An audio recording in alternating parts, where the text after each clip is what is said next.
Hello et bienvenue sur mon podcast Philosophie de Fée. Ça faisait très très très longtemps que j'avais pas fait de podcast. En fait, début février, j'ai eu une belle grippe. Ma fille aussi, du coup, on est resté bloqué un peu plus d'une semaine à la maison. Et en fait, ce fait d'être bloqué m'a pas mal remis en question sur ma vie, on va dire plus personnelle, si j'ose dire, ou plutôt professionnelle. Et à tel point que je me suis rendu compte que j'étais contente d'être malade et de pas aller travailler. Donc, je me suis dit, ouh là là, il y a vraiment un problème. Sachant que mon job actuel, ça fait un moment qu'il ne me plaît plus. On est tous pareils, on a besoin de payer les factures, donc on fait ce qu'on peut.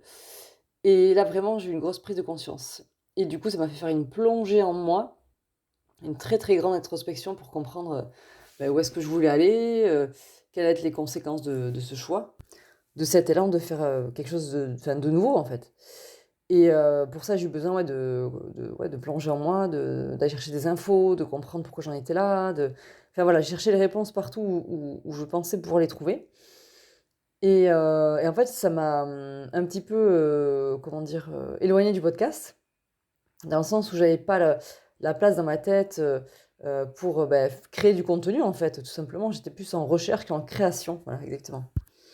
Et donc, du coup, j'ai fait des démarches pour comprendre ce qui était le plus judicieux pour moi de faire au niveau du job. Et en même temps, ça m'a vraiment redonné le déclic pour la création d'entreprise. Alors, j'en suis qu'à l'état de démarche, ou plutôt comment on pourrait dire ça, de grossesse au niveau du projet. Mais voilà, je prends le temps cette fois parce que je ne sais pas si j'ai déjà dit, j'ai eu 2 micro-entreprises. Et voilà, je me suis montée tout seul, j'ai fait mes trucs dans mon coin, j'ai pas fait, je pense, de démarche suffisante pour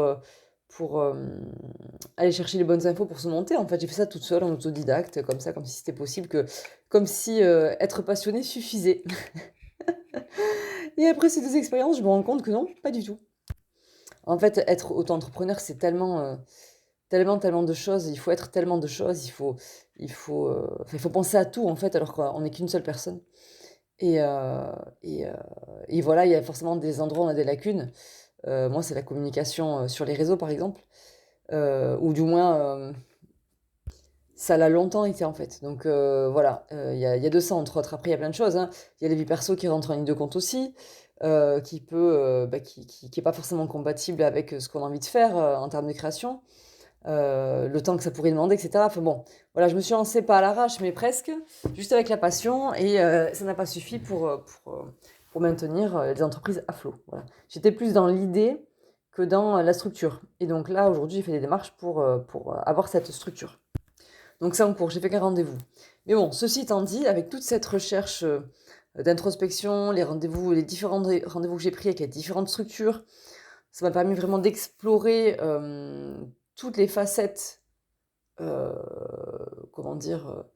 Qui ont émergé de ma tête avec cette histoire de grippe et voilà, maintenant je sais, où je dois aller, voilà.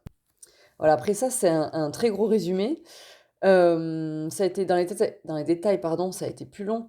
Hem, je me suis replongée sur une, comment dire? Une autre discipline de connaissance de soi qui est assez enfin qui dont on parle peu, donc je vais pas détailler ici, mais je me suis vraiment plongée dedans. J'ai compris du coup, comment ça s'articulait, j'ai mieux compris des choses sur moi, encore plus, encore plus, encore plus, plus profondément et notamment mon rapport à l'argent. Donc ça a été, un gros truc aussi où, après plusieurs jours de recherche là-dessus, par rapport à cette technique-là et même il y a un gros rapport avec mon design humain. De toute façon, finalement chaque technique, discipline de connaissance de soi se complète. Il n'y en a pas une meilleure qu'une autre. Elles sont toutes énormément complémentaires, en fait. Et donc, effectivement, en fait, j'étais tellement, heu, comment dire? Mon regard était tellement focus sur l'argent. J'ai besoin d'argent, j'ai pas assez d'argent, je veux faire tellement de choses, mais j'ai pas assez d'argent. Enfin, je pense qu'on est beaucoup là-dedans et en fait, j'ai compris avec toutes ces recherches que je m'étais trompée de focus et que, je pense qu'on n'est pas enfin, de ce que j'ai pu, moi, constater et lire dans tout ce que je lis sur la connaissance de soi, je pense qu'on n'est pas enfin, j'en suis même sûre, en fait, on n'est pas tous là pour les mêmes raisons sur terre. Voilà, si on croit à tout ça. On n'est vraiment pas tous là pour les mêmes raisons. On n'est pas tous là pour suivre un modèle standard, une façon de fonctionner qui est standard. On est là pour vivre différentes expériences chacun, vraiment, différents types d'incarnations. Vraiment, je le pense vraiment.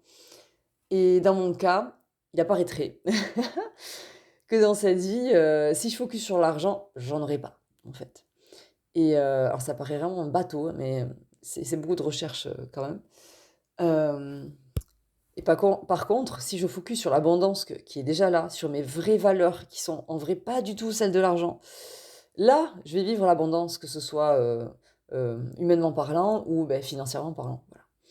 Et donc comprenant ça, parce qu'en fait, je me suis rendu compte à quel point, avoir peur, finalement de manquer d'argent, si j'ose dire ouais, avoir peur de manquer d'argent, ça m'avait vraiment défocus de toutes mes vraies valeurs humaines, ouais, la joie, le partage, la nature, ouais, l'ouverture à l'autre, vivre voilà, les choses du quotidien avec, beaucoup d'appréciation, en fait.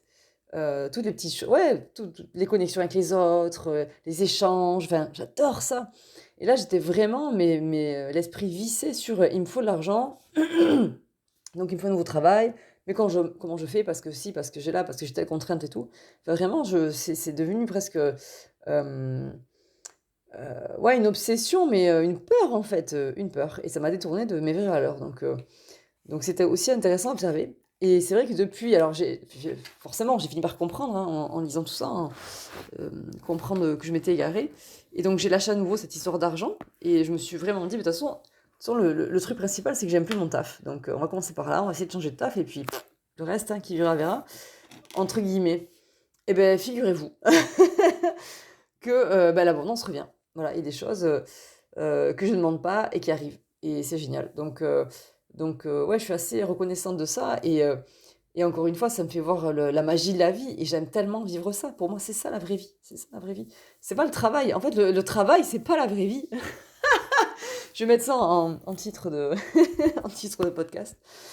Euh, Bien sûr qu'on a besoin de ça pour avoir des sous, pour avoir un toit, pour partir en vacances, pour s'offrir ce qu'on a envie, en fait. Matériellement parlant, oui. Mais est-ce que c'est ça la vraie vie? Est-ce que c'est le travail? Le travail, c'est une invention, on est bien d'accord. C'est une invention pour faire tourner la société, sans jugement aucun, hein, pour que les choses tournent. Mais ça nous défocus pas mal de ce qu'on aime vraiment, en fait, et de ce qu'on aime vraiment faire. Je pense, pour plusieurs personnes, je dirais, pour beaucoup de personnes. Je dis pas qu'on est tous comme ça. Surtout avec ce que j'ai lu, pour moi, il y a vraiment plusieurs catégories de types de personnes et de types d'incarnations. Et, et moi, je suis pas là voilà, pour avoir le focus sur l'argent, quoi, pas du tout. Donc j'essaye voilà, de me réaligner et comme je vous dis, je vois que ça marche, donc ça c'est vraiment encourageant en fait, c'est vraiment encourageant. Voilà. Et puis j'ai l'impression que astrologiquement parlant, il y a eu pas mal de passages aussi sur notamment les dernières nouvelles et pleines lunes. Et enfin en tout cas autour de moi, ça a chamboulé beaucoup de personnes, ça a encore remis en question cette histoire du travail, de la passion, de quelle place j'ai dans cette vie, quelle place je veux avoir, quelle place je ne veux plus avoir. Et toujours cette quête de sens en fait, de direction en fait. Quelle est ma direction? Qu'est-ce que je pourrais faire et qui me plaît?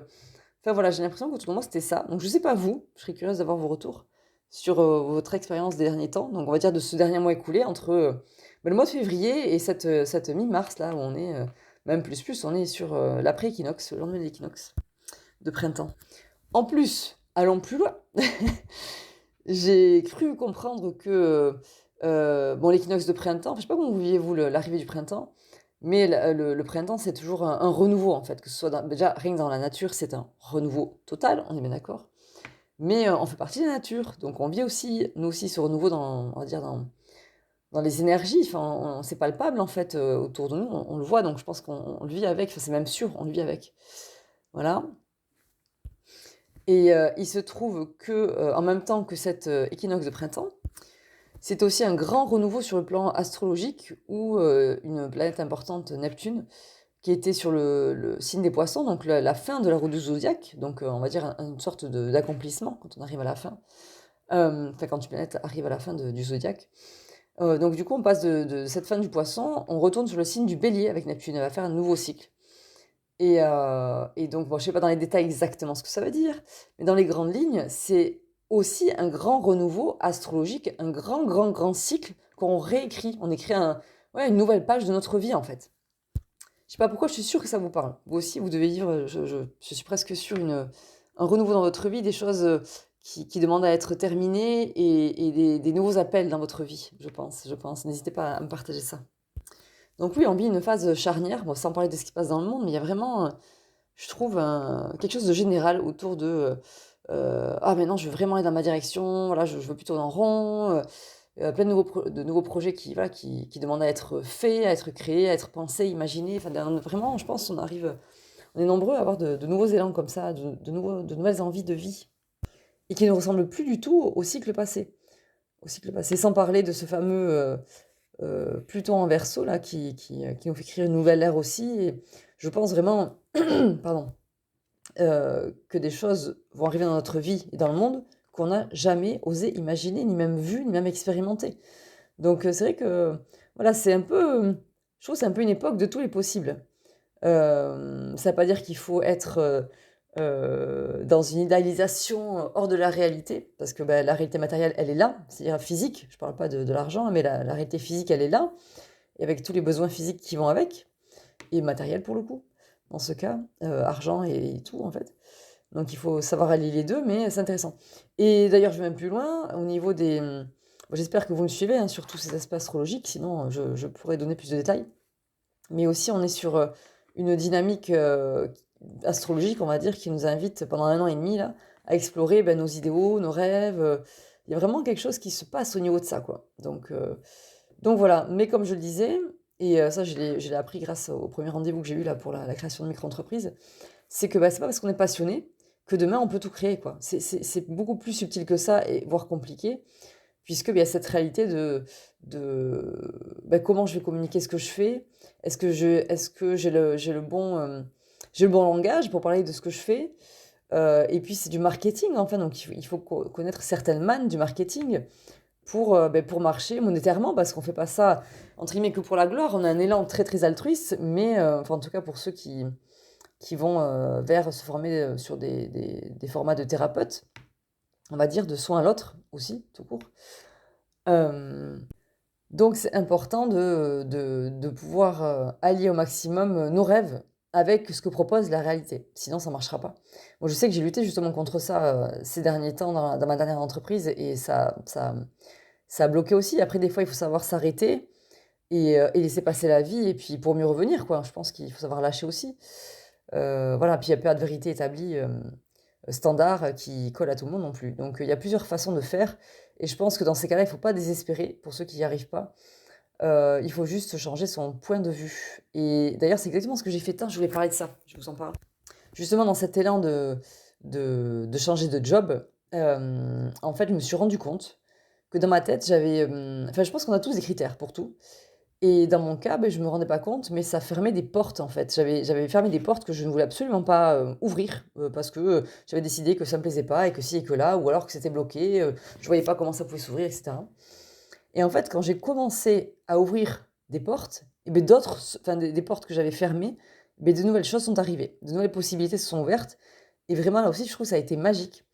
Et je vous invite vraiment à ça, si vous vous sentez bloqué dans votre vie, de regarder quelles prérogatives vous avez de verrouiller, quelles portes vous ne voulez absolument pas ouvrir, quels critères sont jusqu'ici indécrottables, voilà, sur lesquels vous ne voulez pas déroger.